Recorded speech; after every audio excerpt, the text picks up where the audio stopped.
Okay, two examples of using the change of basis theorem before we go back and make that proof a bit more official. So one is with the polynomials. Okay, we have these two bases. B is 1x, x squared, x cubed. And we might be interested in this other basis, 1 plus x. 1 plus x squared. 1 plus x squared plus x cubed. Oops. Okay. And we have the change of basis matrix. Oh, no, we haven't got the change of basis matrix. So let's calculate that. That's pretty easy. 1 in the b prime. So remember, we're looking at how to express b prime in terms of b. And we could go the other way, but this is just following one convention of how you label things. 1 is just 1. This guy, 1 plus 0x plus, okay, it's just 1, 0, 0, 0. Okay, so that means the first column of P is 1, 0, 0, 0. 1 plus x is, well, it's 1 plus 1x plus 0x squared plus 0x cubed. These are kind of written out in the spaces because that's how we usually write polynomials, right? So it's 1, 1, 0, 0. Similarly, this is 1, 1, 1, and this is 1, 1, 1, 1. So in that case, the change of basis matrix was easy because I was basically using this basis to write this basis already. Okay, so now what was the transformation? Well, let's find P inverse. It's not that hard. You can actually do it very nicely by row reduction and stuff like that. Or we could actually express this basis in terms of this one by hand. So for example, x is just the difference of these two guys, and x squared is the difference of these two guys. Okay, so any way you do it, it's not hard to verify that this is the inverse matrix. So it's just saying that the original basis vectors are differences of the new ones. Okay. Okay, and of course I've already don't have a lot of room. And what was the matrix of T in the B basis? That was the slightly simpler of the two. It was 0, 1, 0, 0, 0, 0, 2, 0, 0, 0, 0, 3, 0, 0, 0, 0. Okay, and that was expressing this thing about every monomial gets down to the next one and then just has the coefficient in front of it. So that's the nx to the n minus 1 rule expressed in matrix form. Okay, so let's check. We actually did get, by hand, we got the matrix for T and B prime, but the change of basis theorem is supposed to say that that's equal to P inverse TB P. And I'm going to switch colors again because this isn't working too well. Maybe just I need to get a new set of markers. Okay, so let's see. What is that right-hand side? Well, I almost have it written out. I should have, well, I'll rewrite it. A little smaller, though. 1 minus 1, 0, 0. 0, 1 minus 1, 0. 0, 0, 1 minus 1. 0, 0, 1. And then 0, 1, 2, 3, and zeros everywhere else.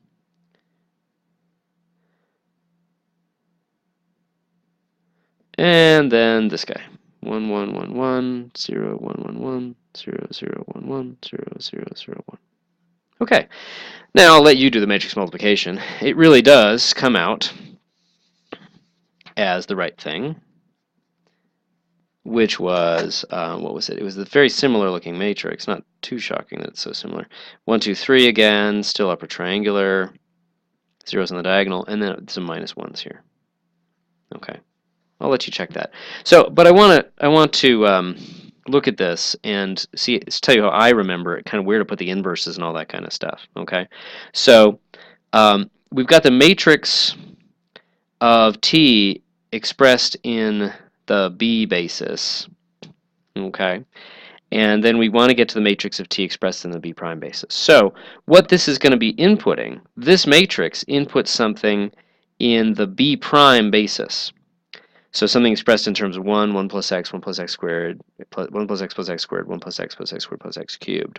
Okay, so this, I really want to think of this as having some column vector that's written in the B prime language. So the first thing you've got to do, so that's going to be right here, the first thing you've got to do is translate that into the B language. So for example, if this was 0, 0, 0, 1 expressed in the B prime language, that's really 1 plus x squared plus x cubed. And indeed, that gets hit by this guy, which translates it to 1, 1, 1, 1, which is what 1 the real honest-to-God vector in V, in the geometric space or the abstract space, that guy expressed in the B prime basis is 1, 1, 1, 1, 1. Okay, so you just want to make sure you're using the correct matrix here that expresses simple things in B prime to possibly more complicated things in B language. Then this guy does the transformation in the B language, in the B world in Rn, and then you've got to transfer it back. You've got to say, okay, what if I get some column vector out of at this stage, from this times whatever input you have? I've got to translate that back, and so that's what P inverse does. And so P inverse takes, like, for example, x cubed and expresses it as the difference of the last two basis vectors, this minus this guy. So you just want to stare at it once you've written it down. I always have to think about it and say, okay, am I getting this right or is it all exactly backwards? Okay, because that's the subtle thing. It could be this, or they could be switched, and it just depends on what you mean by P and what you mean by B and B prime, and that's how I think of it. Make sure this really does translate into the correct language. Okay, and in particular, this guy. Often, what we're in a situation where one of the bases is more familiar than the other, and in fact sometimes we really are in Rn, and one of the bases is the standard basis. And in that case, this matrix, the columns of this matrix, really should be exactly just the basis vectors for B prime written out in the standard basis. And that's essentially what we were doing here. Because really, the difference between the standard basis of this polynomial space and the standard basis of Rn is not very big. That's one reason I chose it. And this is really just writing out those new basis vectors in terms of the old one. So this one, often the columns of this are easy to spot as being correct. And then that means that's in the right place. Its inverse goes over here. And then this one is, and then you have to make sure you put these guys in the right place, okay? And then just think of it as a translation. What language is this coming out in? It's coming out in this language, this B prime language. It's coming out in the B language because you're expressing the B prime vectors explicitly in terms of B. Then this works in B, and then you translate back. Okay. So another example, straight from the book, because I know these problems were kind of confusing. The problem was, let me just make sure I'm reading it correctly. So we want to find, we have the plane, which is minus x1 plus x2 plus x3 equals 0, and we want to do reflection in that plane. So here's this plane, and here's the normal vector, which we can read off in a second, and then I want something that takes some vector, let's say w, reflects it through there, and then let's just call it t.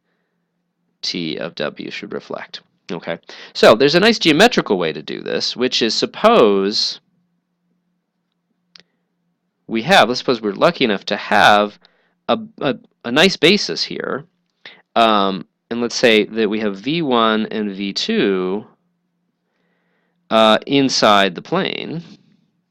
So v1 and v2 are inside the plane, and it's not really crucial, but it might be nice if they're orthogonal to each other, because all this is reflection and all that kind of stuff is about orthogonality.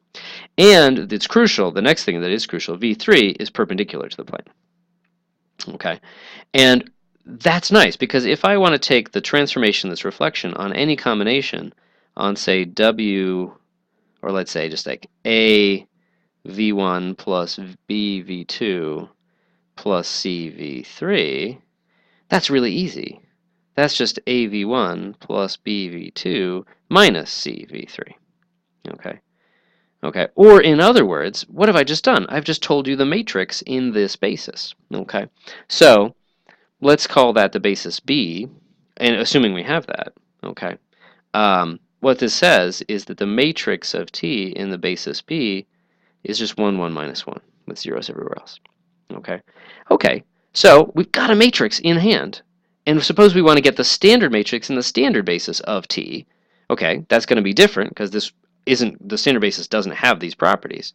But if we have this and the change of basis matrix, we can just do matrix multiplication. P inverse P times the matrix times P. Okay, so without erasing the picture, it's pretty easy to verify. Well, certainly the normal vector to this can be used as our V3, so that's going to be minus 1, 1, 1.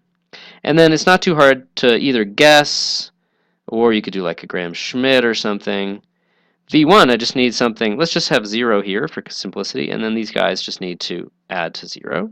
Or, yeah, they need to subtract to 0. And then V2, well, let's see, I need these to be opposite again. So minus 1, 1, but then that would dot product, actually, let's take 1 minus 1. That would dot product to be minus 2 here, so I kill that off with a 2. Okay, so these three vectors work to be the basis B. And then if I were allowed to answer in that basis, if you say, I'd love to use this language, done. Okay, but somebody might say, hey, you invented this basis.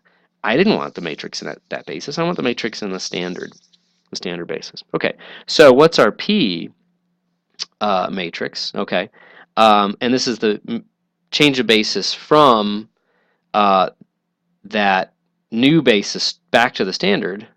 Well, that's exactly what I was just talking about. It's just those are the column vectors right there. Okay, I just write the new basis in the old basis, and there it is. It's just V1, V2, V3, and we're done. Okay, so there's P. And then we're essentially done except for matrix algebra. That's the nice thing. It reduces everything to matrix algebra, very standardized things you could put on a computer, for example. P inverse is, if you just grind it out, use your favorite way by hand or a computer or calculator to find the inverse. It turns out to be this guy.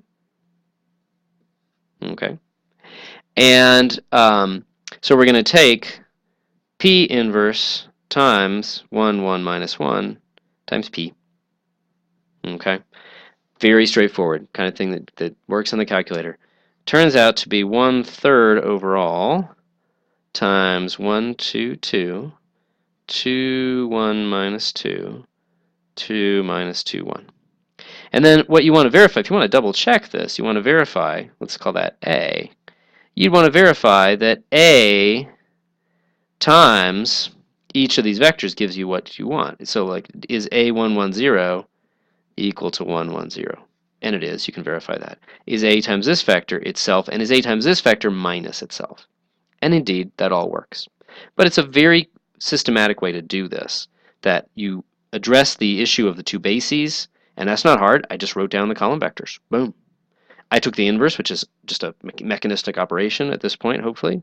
I had this incredibly simple matrix of the transformation in the good basis, the specialized basis, and then to transfer it, I just do P inverse times that matrix times P.